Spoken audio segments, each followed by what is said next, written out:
आज जो हम पढ़ने जा रहे हैं that is money measurement principle. अब आप कहोगे सर ये मनी मेजरमेंट प्रिंसिपल क्या होता है? बेटा इसका बड़ा सिंपल सा कहना है। कहता है क्योंकि हम फाइनेंशियल अकाउंटिंग पढ़ रहे हैं, ठीक है, और फाइनेंशियल अकाउंटिंग में हम कौन सी ट्रांजेक्शन्स रिकॉर्ड करते हैं, ठीक है, जिनकी मनी वैल्यू हो, ठीक है। ये कहता है only those transactions are recorded, only those transactions are recorded which can be expressed in terms of money। मतलब इसने लिमिटेशन लगा दी, और वो लिमिटेशन क्या थी? Monetary terms. अगर किसी ट्रांजैक्शन को आप मॉनेटरी टर्म्स में एक्सप्रेस नहीं कर सकते तो आप उसको अकाउंट्स में, बुक्स ऑफ अकाउंट्स में रिकॉर्ड नहीं करेंगे। अब इसकी डिसएडवांटेजेस भी आ गई। इसी की वजह से क्या हुआ, कुछ डिसएडवांटेजेस है। कैसे? देखिए, यहां पर हमारी क्वांटिटी कि हमारे पास कितनी चीजें हैं और क्वालिटी वो इग्नोर हो गई। क्या हो गई? इग्नोर हो गई, ठीक है। हमें यहां पर सिर्फ मनी वैल्यू रिकॉर्ड करनी, कितना सामान है और किस क्वालिटी का है, हमने उसको तो इग्नोर ही कर दिया, जो बहुत इंपॉर्टेंट एस्पेक्ट्स हैं, ठीक है। मतलब सपोज अगर मेरा फलों का काम है, फ्रूट्स का काम है, मेरे पास कितना किलो, कितने डजन, कितना क्या सामान है वो नहीं लिखना, कितने का सामान है बस वो लिखना है। तो ये हमारी डिसएडवांटेज है। किस क्वालिटी का सामान है ये नहीं लिखना, कितने का सामान है ये लिखना है, ठीक है। तो यहां हमारी डिसएडवांटेज आ गई। तो मनी मेजरमेंट प्रिंसिपल, एडवांटेज क्या है इसकी? एडवांटेज तो जो है सो है, लेकिन डिसएडवांटेज क्या है? ये लिमिटेशन लगा देता है, लिमिटेशन लगाता है क्वांटिटी और क्वालिटी को रिकॉर्ड ना करने के लिए। इसी की वजह से हम नंबर ऑफ एम्प्लॉयज को रिकॉर्ड नहीं कर सकते। एम्प्लॉयज हमारे लिए कहें तो ये एक्चुअल में हमारी एसेट्स कहला जाने चाहिए, है ना। काफी बच्चों को क्वेश्चन, सर एम्प्लॉयज भी तो हमें बेनिफिट देते हैं तो इनको हम एसेट्स क्यों नहीं मानते?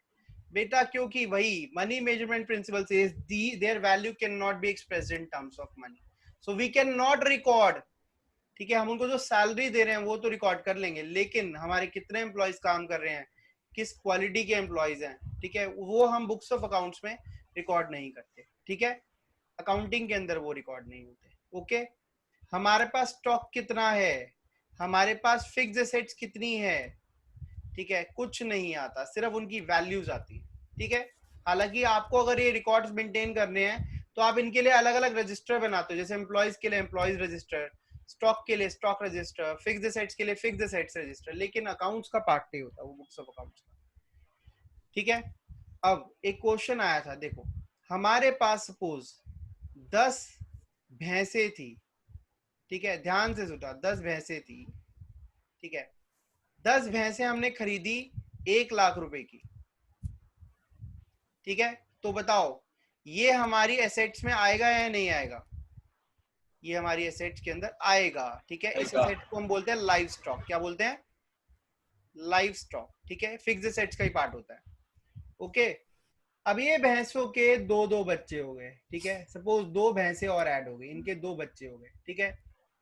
अब ये टोटल कितनी हो गई? 12, ठीक है। लेकिन बुक्स ऑफ अकाउंट्स के अंदर हमारी वैल्यूज क्या इंडिकेट कर रही हैं? वैल्यूज में कोई चेंज नहीं आ रहा, 1,00,000 रुपए ही आ रहा है, चाहे वो 10 से 12 हो गई, ठीक है, 10 के साथ 2 फ्री, ठीक है। लेकिन बुक्स ऑफ अकाउंट्स में वैल्यू पे कोई इफेक्ट नहीं आएगा, वो 1,00,000 ही रहेगी, ठीक है। तो क्वांटिटी इग्नोर करते हैं। और ये जो 2 एक्स्ट्रा भैंसे जो पैदा हुई हैं, these can not be express in terms of money, इसको हम मनी में एक्सप्रेस नहीं कर सकते, ठीक है। तो दैट्स वाई ये लिमिटेशंस है हमारी, ठीक है। कई बार एक क्वेश्चन आता है, हालांकि ये मजाक का क्वेश्चन था एक, लेकिन मुझे लगा मुझे इसका भी आंसर देना चाहिए, तो मैंने इसका ये आंसर निकाला, ठीक है। आपको क्लियर हुआ? ठीक है, नहीं हुआ तो आप पूछिए फटाफट। अब आ जाते हैं हमारे फोर्थ प्रिंसिपल पर, ठीक है। आर फोर्थ प्रिंसिपल इज ठीक है, यहाँ पे हम फोर्थ प्रिंसिपल है, that is accounting period concept या प्रिंसिपल। ठीक है, ये भी बड़ी ऑब्वियस सी, बड़ी नॉर्मल सी बात कहता है देखो भाई, लाइफ जो है बिजनेस की, life of a business is, ठीक है, इन्फिनिटी। हम ये नहीं कह सकते कि हमारा बिजनेस कितना चलने वाला है, कितने टाइम तक चलेगा, है ना भाई। सो हम मान के चलते हैं हमारा बिजनेस जो है इमोर्टल है, इटर्नल है। इंटरनल मतलब चलता ही रहेगा, कभी खत्म नहीं होगा।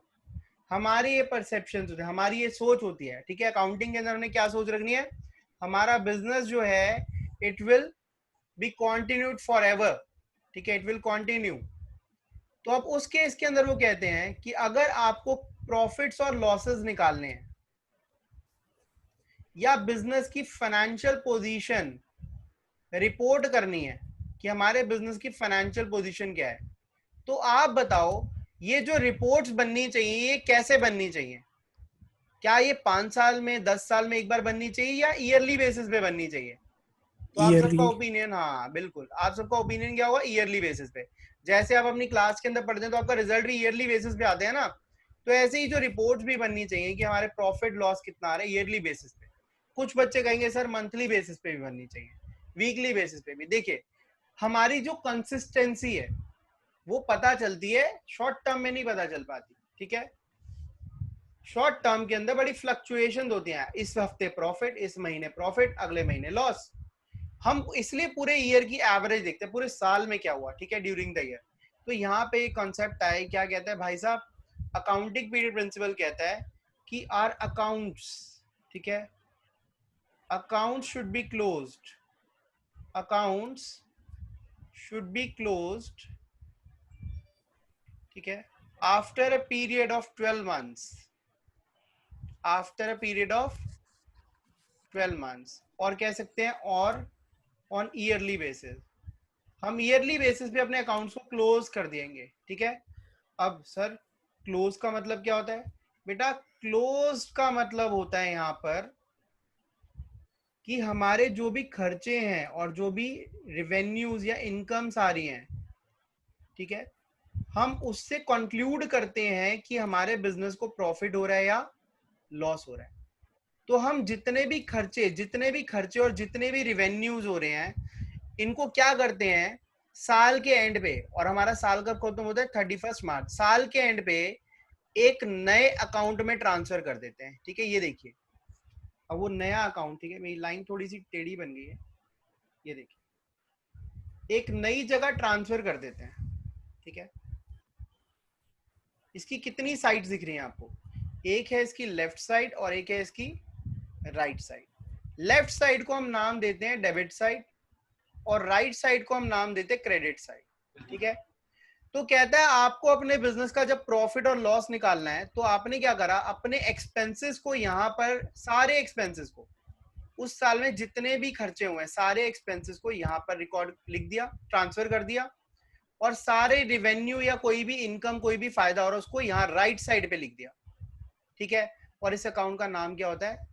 Profit and loss account. ठीक है, क्यों? क्योंकि ये बताता है कि भाई अगर रिवेन्यू ज्यादा है और खर्चा कम है, रेवेन्यू 10,000 है और खर्चा है 8,000, तो हमारे पास प्रॉफिट आ जाएगा, बचा हुआ बैलेंस क्या होगा? प्रॉफिट। क्लियर है? लेकिन अगर इसका उल्टा है, अगर हमारा रेवेन्यू 10,000 है लेकिन खर्चा हमारा 12,000 है, इन दैट केस हमारे पास लॉस आ जाएगा 2,000 रुपए। ठीक है, तो एंड ऑफ द ईयर हम कौन सा एक नया अकाउंट बनाते हैं? प्रॉफिट एंड लॉस अकाउंट, और सभी खर्चे और सभी इनकम्स को उस अकाउंट में ट्रांसफर कर दिया जाता है ऑन ईयरली बेसिस। यही हमारा प्रिंसिपल कहता है, अकाउंटिंग पीरियड प्रिंसिपल। ठीक है जी, समझ आया आपको? कोई डाउट है तो आप पूछ सकते हैं। हाँ जी, अब देखिए, और इसके साथ साथ हम साल के एंड पे एक बैलेंस शीट भी बनाते हैं। ये बैलेंस शीट हमें क्या बताती है? हमारे बिजनेस की फाइनेंशियल पोजीशन इंडिकेट करती है। आप कहोगे सर ये तो हमने पढ़ा हुआ है। बैलेंस शीट हमें क्या बताती है?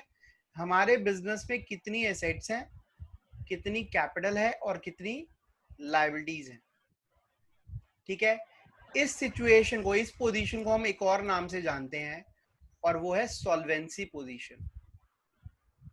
Solvency position. अब आप कहोगे सर ये सॉल्वेंसी वर्ड का मतलब क्या होता है?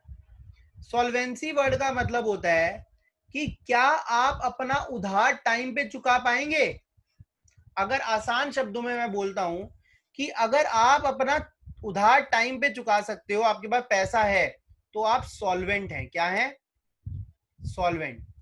और अगर आप अपना उधार ना चुका पाओ, कुछ भी कर लो लेकिन नहीं चुक सकता, तो आप क्या बन जाओगे?